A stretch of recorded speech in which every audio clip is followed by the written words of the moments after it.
What's up, guys? Kevin here. So I think it's Amazon Prime Day. I've seen a lot of deals posted out. I don't shop on Amazon Prime or Amazon.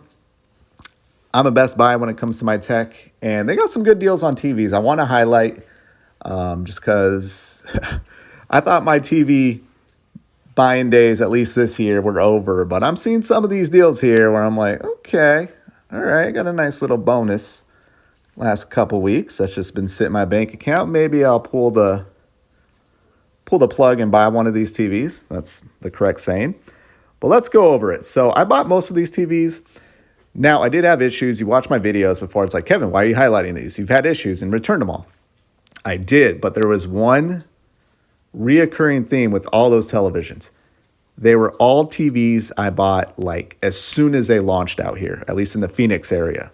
So one of the very first TVs off the manufacturing line. So by now, all the kinks, all the patches have been released. You should have better luck than me. And it's Best Buy. You got at least a 14-day return policy. It is a hassle to return, so keep in mind for that. I think I returned like 4 TVs this year, and yeah, I don't want to do that again. However, yeah, you got that great return policy, and I think these are very good to excellent TVs that you should check out, and they're on sale. Starting off with probably my favorite TV this year is the Sony X90J. I was very impressed. I got the 900E, and I've been very impressed with that to this day since I bought it. And this TV, I felt like was a very good step up from the Sony 900H. Now, it doesn't do 1440p, 120, or I don't know if it even does 1440p unless you do some type of HDMI force or something. I don't know. You got to read into that, but keep that in mind. And then no VRR. So Sony, with their televisions, and they make the PlayStation, still has no VRR support. I think even Quantum said like VRR is just all companies are struggling with it in some form or another. So to me, it's not that important. I've gamed my whole life without VRR. Besides, my G-Sync monitor on PC I've had for the last few years.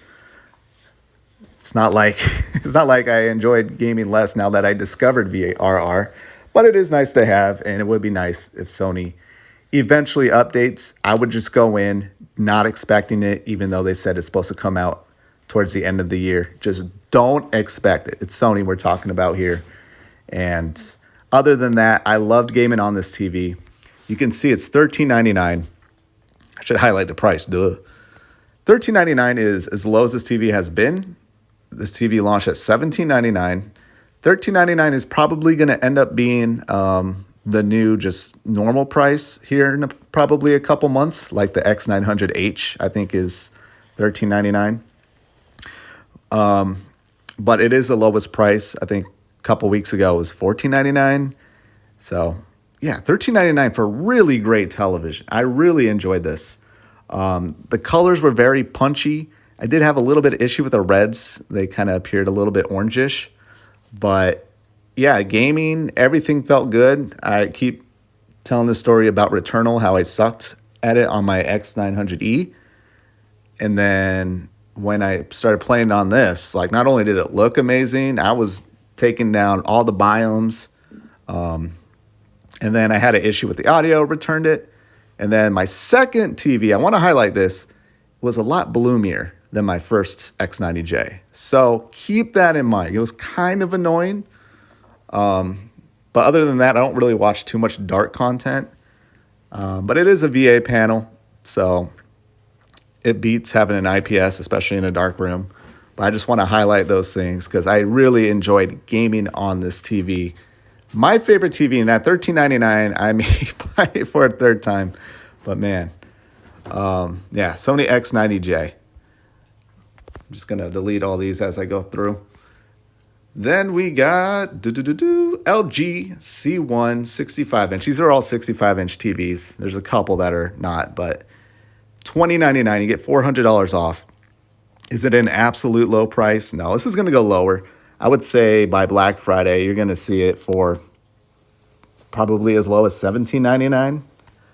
But if you're waiting for just any type of deal on this, $20.99 is probably as low as it's going to be for maybe next couple months or so. And this TV, I did buy the 55-inch. And again, right as it launched. So I did have a banding issue that I had to take back. I'm sure, I mean, all TVs are going to have some issue or another, or at least a high possibility. But this TV I was wowed by. This was like, oh my God, this is next gen. For someone never having an OLED TV. I know OLED TV's been out for a while, but going from my 900E to an OLED, even people say the 900E is an OLED killer. The LG C1, I was just like, oh my God, it gets really bright for what I was expecting. And yeah, you're not going to have to worry about blooming. It's an OLED. I don't know anything about TVs, so go watch someone else. But I have two eyes, and what I saw looked good. The Sony X90J looked good. This wowed me, but the price didn't wow me. This price still doesn't wow me, $20.99, though I'm doing the math here. It's like, okay, you know, I think it's like $2,200 and some change after taxes. So for me, I'll probably wait until it goes a little bit of a deeper sell if I were to buy this. But yeah. Also, the LG C10 last year, it's still on sale for $18.50 or $18.99. You can go purchase that. I myself, I like the latest and greatest. So I'd much rather get the LG C1 knowing I'm going to get a few more updates, or at least be a little bit more near future proof.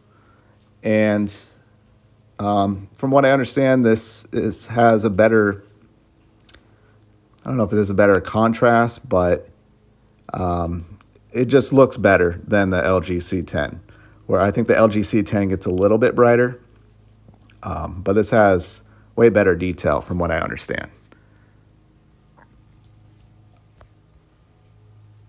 All right, next up is the channel hated. I hate this TV. I hate this brand. Hisense 65-inch class U8G. Now, I'm kind of kidding. I still don't like Hisense. I still going to say they're a cheap Chinese brand. I see Hisense at Best Buy. I go, that's cheap. Staying away from that.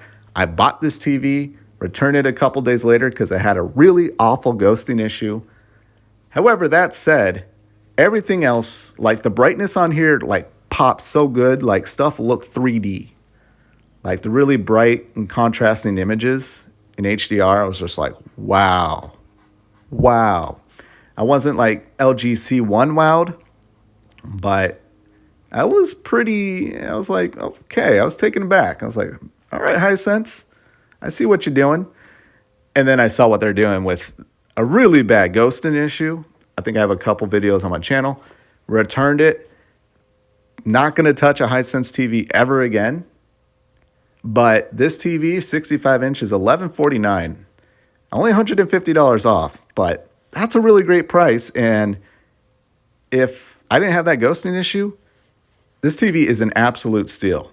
So I don't want to deter anyone away from this, because I got a lot of people in my comments saying they had no issue, or they're saying there's a patch that was released. So you may have good luck. And again, there's a really good return policy. The only thing is the hassle of returning TV, especially this size.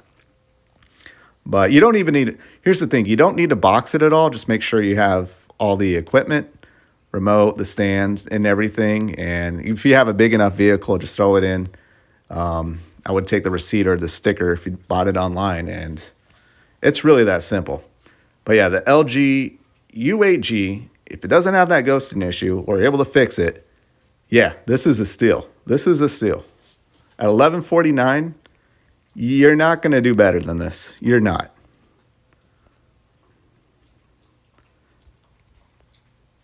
What else do I have here?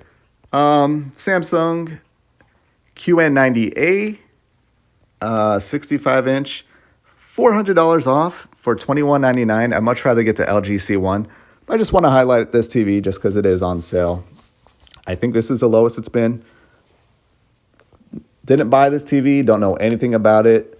Go watch reviews. From what I understand, this version is a VA panel, while the QN85A is like an IPS panel. So I'd probably get this one over the 85. It's a Samsung. It's going to have very low input lag. And I don't know what else to say. I've owned Samsung TVs before. I never had any issues. I hear this TV gets inky blacks, but then I've seen some videos where there's some really bad blooming. I don't know, but I just want to point out the price. Do your homework. Again, Best Buy, great return policy. You don't have to do your homework. You can just buy it, plug it in, see if it all works out to your standards, and either keep it or return it. And don't try to be, don't return as much as I do. Like, that's my, this year, okay, I'm going to be a returnaholic. Next year, I'm going to try not to return anything. I'll probably only make it till January 3rd. Let's be real. All right, what's next here? Oh, the LG. I want to highlight this TV, LG 48-inch. It's $13.99. It's not really much of a deal. It's been $13.99 for the last few weeks. But this is a TV, again, I was wowed by the 55-inch. If you're looking for a small, these TVs are not really monitor replacements. From what I've seen everyone say is like they're still a little too big if you're going to sit like 2 feet away from it.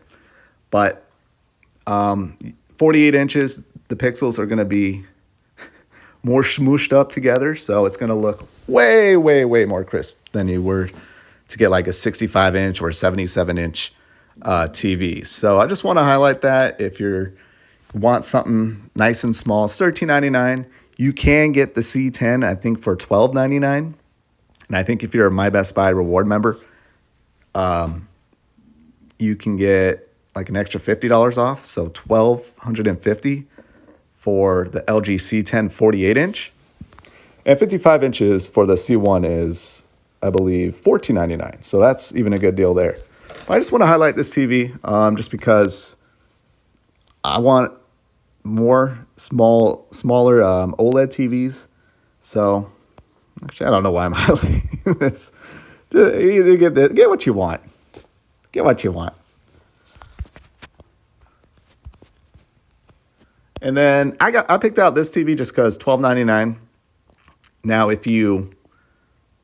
this is a Master Series TV, so it should come already calibrated and looking great. If you're a dumb like me, doesn't know how to mess with the settings and make it look good, it is a master class. Now, this doesn't have HDMI 2.1. This is the only TV on the list without HDMI 2.1. However, if you're a console player, especially if you're a PlayStation player, where there's not as many 120 frames per second games, and trust me, you do not want to play these console games at 120 FPS unless you absolutely need that performance and you absolutely don't care how cruddy the image looks, because it looks bad. Play Dirt 5 at 120 FPS. Runs very well, but man, looks like you're playing a Switch game. But yeah, this TV, $12.99. If you really want to get a really good OLED TV and you don't mind it being smaller and you want to save a few bucks, $500 off this TV is a pretty great deal. That is a definite Amazon Prime Day deal. And I believe that's it. Yep, that's all the TVs I wanted to show off. Now, but Amazon, if you see something on Amazon and you don't like shopping there, as long as it says sold and shipped by Amazon, Best Buy will price match it. If it doesn't, maybe you'll get someone who's new or not good at their job, or it's their last day and maybe they'll price match it off Amazon. But just keep that in mind. Amazon's very good at price matching. And these are the TVs I will buy. That's it. Any other brand? I was going to do the LG Nano 90 just because I would never buy it, but I hear a lot of people enjoy the TV, especially if you're in a bright room. And it just kind of goes to show, like, People don't care. As long as the TV turns on and there's a picture, most content looks good on any TV. Really does. Though I was at a bar yesterday. There was one TV, I was like, it was an LG TV. I'm like, whatever that TV is, I am staying far away from it. It looked dull, looked gross, looked like crap. But I just want to highlight some of these deals here for you. Let me know what you're going to buy. I might go back to the X90J. I really might. I was expecting to have a half day though, so I actually don't, which is good because I probably will go out and buy that TV. But man, I love my X900E, so I don't know. I'm in that mode again where I'm like, I thought I gave up for the year, and now I want a TV. I just want a big 65-inch TV, and I want it to work, and I want it to work well. And I think my pick, $13.99, not an absolute low price, but low enough for me to go, yeah, X90J is absolutely worth it at that price. There you have it. Thank you guys so much for watching. We'll see what happens. We'll see if I end up doing another TV video. Again, go check out other people who know what they're talking about with TVs. Again, I'm just someone with two eyes. I pretty much like all the channels. Besides ratings, I'll still watch their reviews, but they do too many like, oh, our panel had this issue, but yours shouldn't. Like, even though I just said that, but I think my issue was because it's one of the first panels off the manufacturing line. Theirs is like absolute known issues, and they're like, oh, you should be fine. They do that all the time. Just annoys me. There you have it. I'll talk to you guys later.